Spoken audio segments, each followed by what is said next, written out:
What's up? This is Patrick at Radicards.com, and kind of just going to be recording this solo today, this podcast.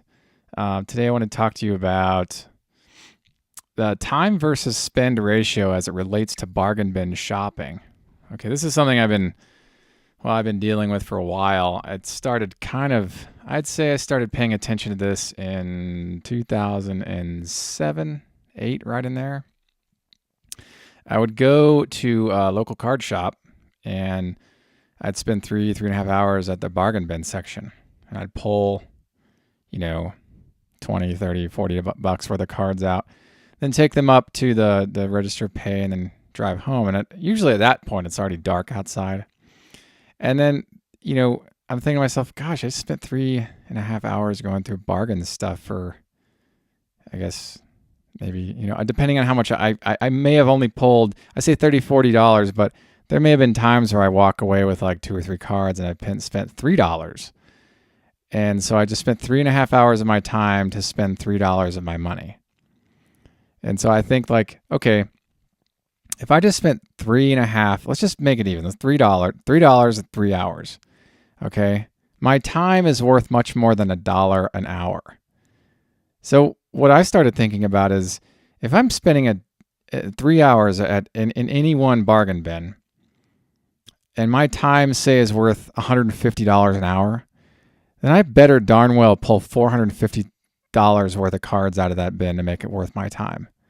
Okay, I'm making this like typical math, right? Like if your time is worth $50, then if you're spending 3 hours there, then you want to pull $150 out of that bin worth of value, right?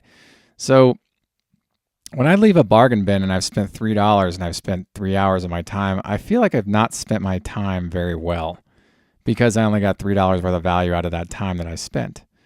And I remember driving home at night after the card shop they let me stay later, and then it closed. I was the last one out of there, and I had spent a good chunk of my day there. And I came home with a small short stack of like 20 cards or whatever.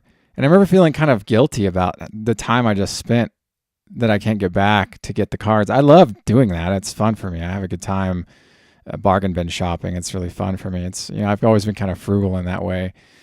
But I think to myself, well, gosh, maybe I could have spent that time on eBay getting a nice like PSA 10 card of a favorite rookie card, or maybe I could have spent that 30, 40 bucks on, something that's worth that amount of money and it requires, say, 10 minutes of my time instead of 3 hours of my time.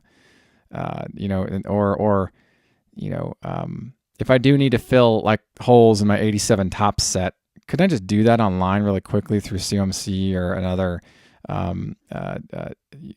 resource? Sport Lots is a good one too.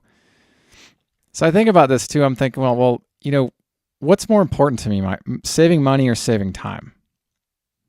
Right? You can kind of do both if you focus on how you're buying and what you're buying. Like where are you putting your time into researching what you want to buy? How available is it?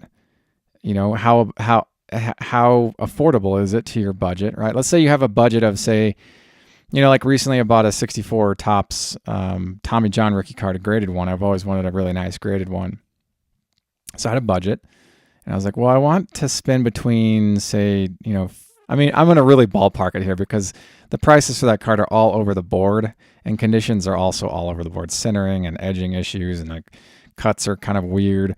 So let's say it's between $8 and $80. And that you can buy like anything between like a 2 all the way up until like an 8 in that window, And so I think to myself, okay, if I was at a show and I was looking for this card, how long would it take me to find that card in a condition that I like and has good eye appeal? Because that, it's the card's affordable. Yeah, I could spend, let's say I'm at the National, right? Really, really high, like mission critical time. Like every second counts because it's a very short amount of time. It's just a couple days. It's like 5 days and you're gone. So do I want to spend any time at the National going through booth after booth looking for the 64 Topps Tommy John graded and with nice eye appeal? No, I don't want to do that. That's a poor use of my time at the National. You know why? Because I can go online and spend 15, 20 minutes finding a clean example, probably any day of the week, really. And if you wait long enough, you'll find better ones. But it's like, how much time do you want to put into that? I put in actually like almost a year looking for the one I just bought because I wanted really nice eye appeal. Centering is really important to me. But when I go to the big shows, when I go to like, places where they have cards available, I'm generally not looking for stuff I can just find online very easily. But I will say this, when I see something in person, it really adds quite a bit of value to me because I can see it up close. I can examine the surface, edges, corners, registration, centering, eye appeal, that whole thing. I can really examine this thing. I can't really do that online. That's the one drawback. But if I want to spend like a full day at the National, I want to give up an entire day at the National just looking for a clean 64 Topps Tommy John card, that to me would be a very poor use of my time. Only because that card isn't high priority. It's very low on the totem pole priority. I'd be looking for things I wouldn't be able to find online.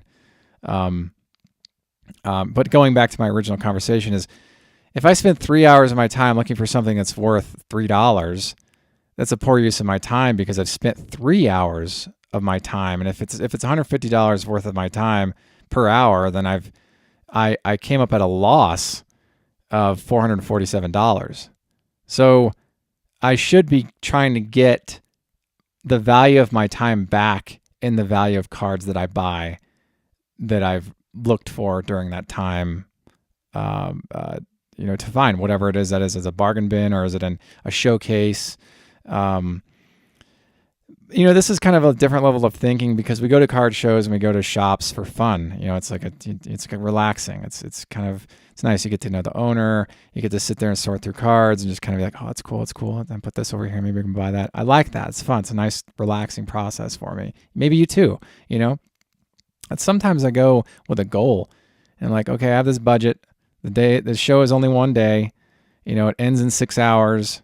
I don't want to spend my entire budget if I don't have to, but if there's something I absolutely have to have, would I rather come home with a stack of awesome stuff from a bargain bin, or do I want to get like one really nice card?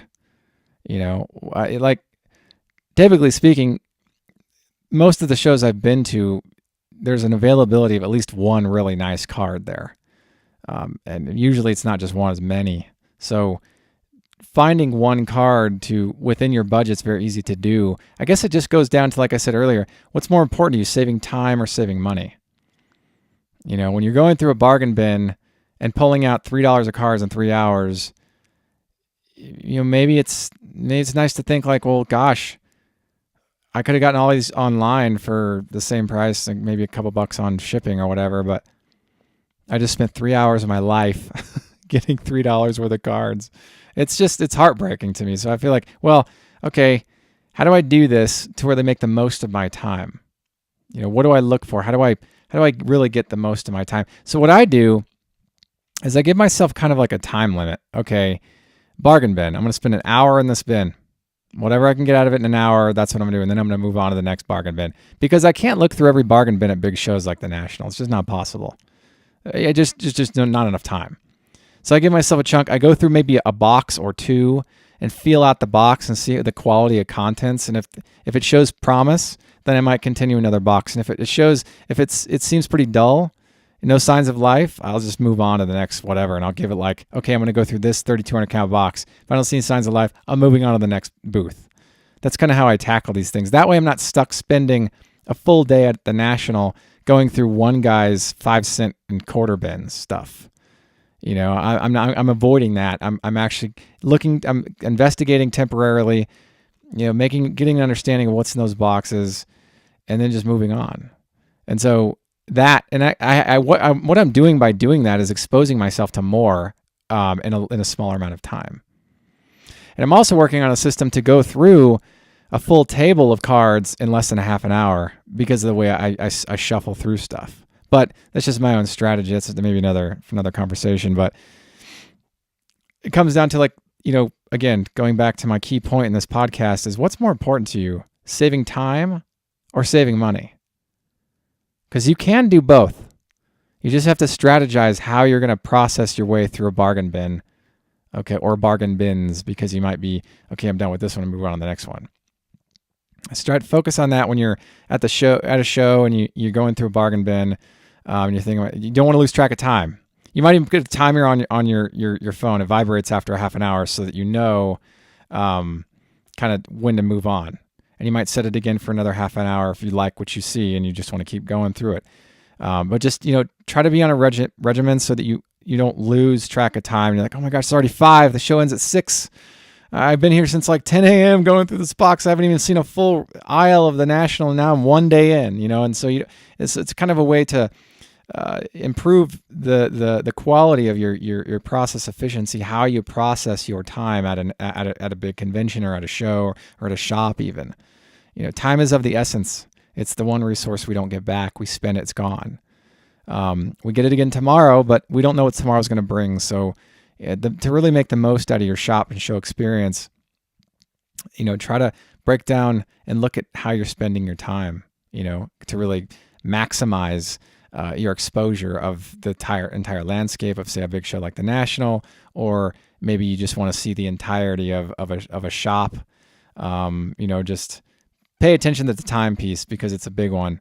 You can always save money, but time is one of those things you can only spend, right? So I just want to leave you with that. I think it's cool to kind of talk about this because as from somebody who thinks about process efficiencies on a daily basis, just in my own business or the way I go about anything really, it's just something I've started thinking about, like I said, since 07 or 08, right in there when I was at a shop and I had this 3.5 hour experience and I came home with, a short stack of cards, and I felt kind of regretful in a way that I just spent that much amount of time and I got that little return back.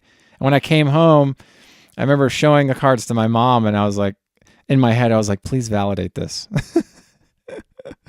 Please validate that these were good buys because I just spent 3.5 hours of my life. But I do enjoy the process of going through it. I just don't want to lose track of the amount of time I spend doing it. So I guess I want to leave it at that. I hope that the next time you go through a bargain bin or next time you see a showcase, you get really involved in something, you kind of pay attention to the time piece of it so that you can really maximize your awareness of what's available to you that day. Or that week or whatever it is, because it's always a limited time we have. So thanks for listening. Thanks for tuning into the Radicards podcast and Radicards.com. I'm your host, Patrick Greeno. And until next time, enjoy collecting. If you like this content, please subscribe. Thank you. Enjoy collecting.